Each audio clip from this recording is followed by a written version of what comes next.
నమస్తే and welcome to hit TV. T20 world cup గెలిచిన భారత జట్టుపై ప్రశంసల వర్షం కురుస్తోంది. కోట్లాది మంది క్రికెట్ అభిమానులు సంతోషంతో ఉప్పొంగిపోతున్నారు. దేశం మొత్తం మన ఆటగాళ్లను కీర్తిస్తుంది. రోహిత్, కోహ్లీ, బుమ్రా, సూర్యకుమార్, పాండ్యా, అక్షర్ పటేల్ పేరు పేరున ప్రశంసిస్తున్నాం, చప్పట్లు కొడుతున్నాం.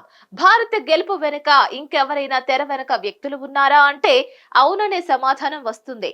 అతని పేరే రాఘవేంద్ర ద్వివేది. ఇంతకీ రాఘవేంద్ర ద్వివేది మన ఆటగాళ్ల కోసం ఏం చేశాడు? మన ఆటగాళ్లు రాఘవేంద్రను ఎందుకు ప్రశంసలతో ముంచెత్తుతున్నారు? Let's watch.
నొసటిన ఓ బొట్టు పెట్టుకున్న ఓ బక్క పలుచని వ్యక్తి తరచుగా మన క్రికెట్ స్టార్లతో కలిసి కనిపిస్తూ ఉంటాడు. వరల్డ్ కప్ గెలిచిన తర్వాత ఆ కప్పు పట్టుకొని ముఖ్యులందరితోనూ ఫోటోలు దిగుతూ మురిసిపోయాడు. ఆ వ్యక్తే రాఘవేంద్ర. ఇండియాకు త్రో డౌన్ స్పెషలిస్ట్ తను. కర్ణాటకలోని కుంట ప్రాంతానికి చెందిన రాఘవేంద్రకు క్రికెట్ అంటే విపరీతమైన పిచ్చి. తండ్రికేమో క్రికెట్ అంటే ఎలర్జీ. కొడుకు పిచ్చి చూసి ఓ రోజు తండ్రి గద్దించి అడిగాడు, నీకు చదువు కావాలా, క్రికెట్ కావాలా? మొహమాటం లేకుండా చేతిలో బ్యాగు, జేబులో 21 రూపాయలతో ఇల్లు వదిలి వెళ్లిపోయాడు. 21 రూపాయలతో ఇంటి నుంచి పారిపోయిన వ్యక్తి శ్మశానంలో పడుకొని ఉపవాసాలు చేశాడు. తిని తినకుండా చాలా కాలం పాటు బ్రతికాడు. వారం రోజుల పాటు బస్టాండులో పడుకున్నాడు. పోలీసులతో దెబ్బలు కూడా తిన్నాడు. పోలీసులు తరిమి కొట్టడంతో సమీపంలోని గుళ్ళో కొన్ని రోజులు ఆశ్రయం పొందాడు. ఆ సమయంలో అక్కడ లభించే ప్రసాదమే రాఘవేంద్ర కడుపు నింపేది. ఆ తర్వాత కొన్నాళ్లకు సమీపంలోని ఓ శ్మశాన వాటిక తనను ఆశ్రయం ఇచ్చింది. అందులోని ఓ పాడుపడిన ఇంట్లో రాఘవేంద్ర ఉండేవాడు.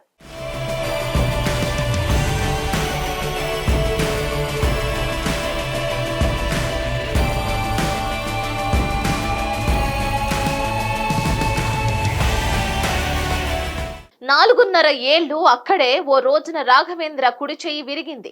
క్రికెట్ ఆడాలనే తన కల అక్కడే ముగిసిపోయింది. ఇంత జరుగుతున్నా రాఘవేంద్రకు ఇంటికి వెళ్లబుద్ధి కాలేదు. హుబ్లీలో స్టేడియంలో ప్రాక్టీస్ చేసే క్రికెటర్లకు బంతులు విసరడం, వారి ప్రాక్టీస్ కు ఏం సాయం కావాలన్నా చేయడం చేసేవాడు. ఆ క్రమంలో ఓ వ్యక్తి స్నేహం లభించింది. తనతో కలిసి బెంగళూరు వెళ్లాడు. అక్కడ ఇన్స్టిట్యూట్ ఆఫ్ క్రికెట్ తనకు ఆశ్రయం ఇచ్చింది. ప్రాక్టీస్ కు వచ్చే కర్ణాటక క్రికెటర్లకు బాల్స్ విసరడం, బౌలింగ్ మెషిన్ తో సాయం చేయడం అది తన రొటీన్ గా మార్చుకున్నాడు.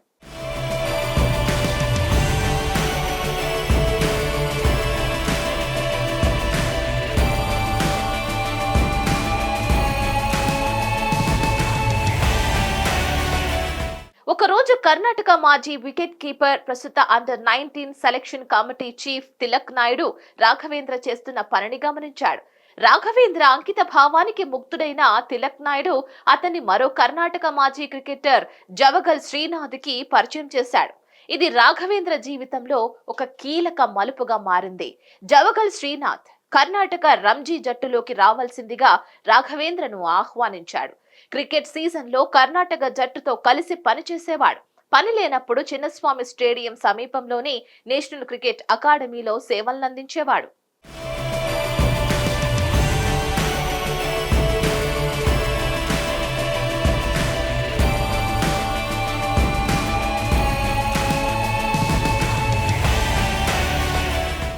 అలా 3-4 సంవత్సరాలు పైసా సంపాదించుకోకుండా పనిచేశాడు రాఘవేంద్ర. డబ్బు లేకపోవడంతో అతను తరచుగా ఆహారం లేకుండా ఉండేవాడు. NCAలో ఉన్నప్పుడు అతను BCCI లెవెల్ 1 కోచింగ్ కోర్సును పూర్తి చేశాడు. ప్రాక్టీస్ కు వచ్చిన భారత జట్టు క్రికెటర్లలో ఫేవరెట్ గా మారాడు. ఈ క్రమంలో మాస్టర్ బ్లాస్టర్ కంట్లో పడ్డాడు రాఘవేంద్ర. సచిన్ టెండూల్కర్ రాఘవేంద్ర ప్రతిభను త్వరగా గుర్తించాడు. 2011లో భారత జట్టులో శిక్షణ సహాయకుడిగా అతని నియామకాన్ని రికమెండ్ చేశాడు. అక్కడితో రాఘవేంద్ర జీవితం పూర్తిగా మారిపోయింది. గత 13 సంవత్సరాలుగా భారత జట్టు విజయంలో రాఘవేంద్ర ముఖ్యమైన పాత్ర పోషిస్తున్నాడు.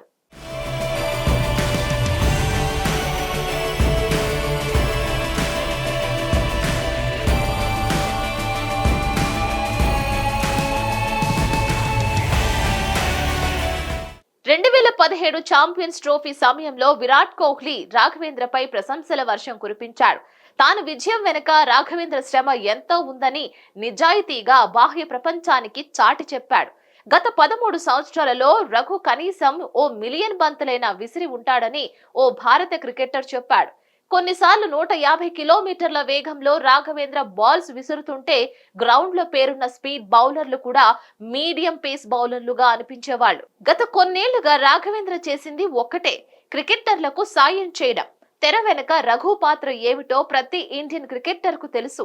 సో వాళ్లే తెరపై వెలిగిపోతున్నారు. తెర వెనుక ఈ ద్వివేదీలు లోకానికి కనిపించరు. కానీ ప్రపంచ కప్ ముద్దాడిన రఘు కళ్లల్లో వెలుగు వెనుక తను అనుభవించిన చీకట్లు, పడ్డ ఇక్కట్లు మాత్రం ఇన్నాళ్లు ఎవరికి తెలియకుండా పోయాయి.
హిట్ టీవీ యాప్ ని డౌన్లోడ్ చేసుకోండి. ఇందులో short news, live news, entertainment movies అన్ని అవైలబుల్ గా ఉన్నాయి. Please download Hit TV app. Hit TV app. Hit TV app ని ఫ్రీగా డౌన్లోడ్ చేసుకోండి.